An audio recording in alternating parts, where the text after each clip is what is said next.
ప్రార్థన. సర్వోన్నతుడ, సర్వసృష్టికర్త, మా స్తుతులకు ఆసీనుడా తండ్రి, ఈ రాత్రి నేను రక్షించబడ్డాను అని చెప్పుకొనుచు ఇంకా పడి లేచే బ్రతుకులోనే ఉంటున్న వారిని, శోధనలోకి లొంగిపోతూ ముందుకు సాగలేని వారిని ఈ రాత్రి ప్రత్యేకంగా దర్శించుము తండ్రి. దేవా, ఈ కడవరి దినములలో వచ్చుచున్న పోరాటములు గెలుచుటకు, శోధనలు జయించుటకు నీ ప్రేమ కలిగి ఓర్పుతో సహనముతో నీ రాకడ కొరకు కనిపెట్టుకొనుటకు మాకు ప్రతి ఒక్కరికి మీ పరిశుద్ధాత్మను సహాయం చేయండి తండ్రి.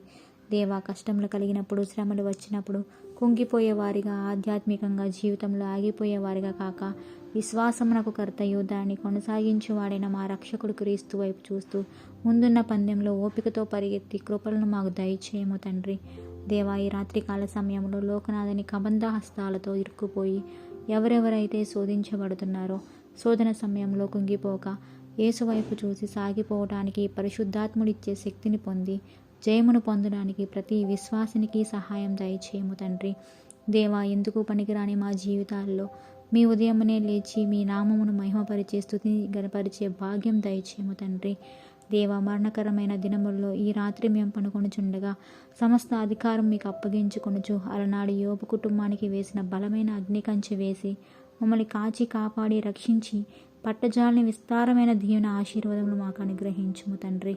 దేవా, ఈ నా ప్రార్థన మా రక్షకుడుకు ప్రభువైన యేసు క్రీస్తు నామంలో బ్రతిమాలి వేడుకొంటున్నాం తండ్రి.